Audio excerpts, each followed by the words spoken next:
Olá, esse é o REDECADA, um programa da Sociedade Brasileira de Cefaleia. Bom, é um prazer poder estar aqui com o Dr. Jânio Alves no Congresso Brasileiro de Cefaleia, que nos abrilhantou com uma excelente palestra.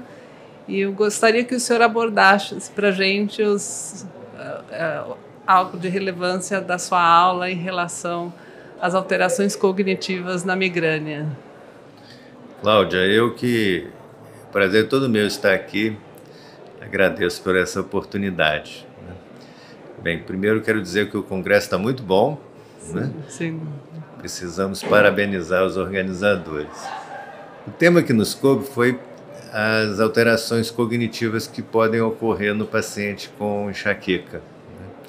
E nesse aspecto, existem três situações. Nós precisamos identificar alterações cognitivas que acontecem durante a crise, aquelas alterações que podem ocorrer no período intercrítico e também discutir se existe declínio cognitivo progressivo no paciente com enxaqueca. Se o paciente com enxaqueca ele é mais suscetível a desenvolver demência vascular ou demência de Alzheimer.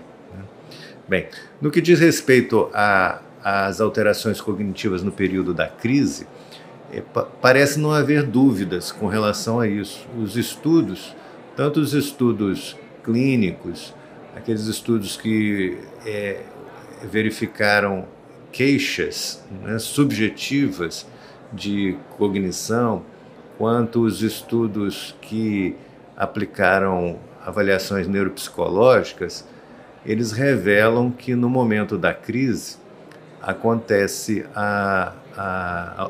alterações cognitivas. Essas alterações elas ocorrem no período prodrômico, no período da cefaleia, com certeza. No período pós-drômico existem alterações cognitivas, mas outras alterações, como por exemplo a fadiga, elas são mais importantes. No período da aura é mais difícil da gente fazer os estudos, mas existem alterações cognitivas também. Então, com relação a isso, nós não temos dúvida e estão relacionados a fenômenos transitórios que ocorrem na enxaqueca. Terminada a crise, essas alterações desaparecem.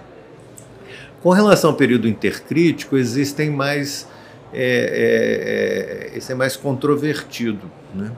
Existem estudos que mostram que existem alterações no período intercrítico, outros que mostram que não existe, e outros até que consideram que o indivíduo enxaquecoso desempenha melhor os testes cognitivos.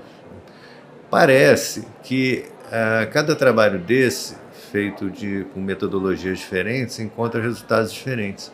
Então, aquelas populações selecionadas, por exemplo, de clínicas especializadas em cefaleia, nessas mais frequentemente são observadas alterações cognitivas no período intercrítico.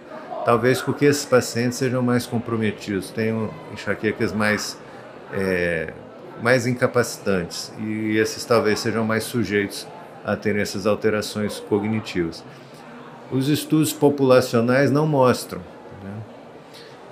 No caso da enxaqueca crônica, aí sim, é mais provável que nós tenhamos alterações mantidas no período intercrítico, mas é difícil no paciente com enxaqueca crônica dizer o que é o período intercrítico, que é como se ele tivesse permanentemente com enxaqueca.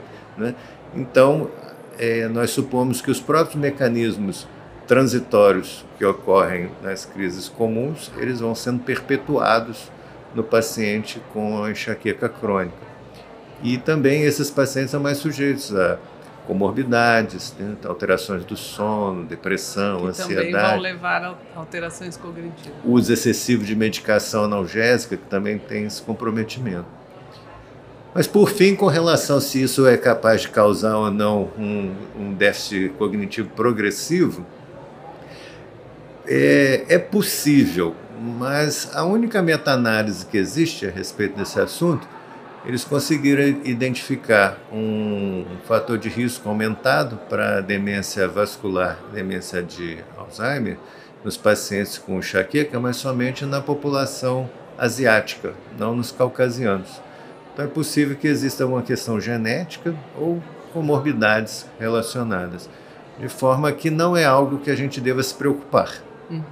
E na migrânia episódica, essas alterações cognitivas, elas vão envolver sintomas de concentração, mais em relação à concentração, o que o paciente...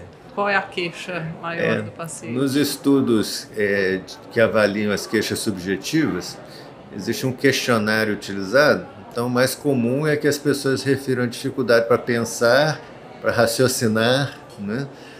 E que isso se reflete principalmente como uma disfunção executiva, né? Nos domínios comprometidos, mais a disfunção executiva. Ótimo. É um prazer ter conversado com o senhor. Prazer é todo meu, Cláudio. Muito obrigado.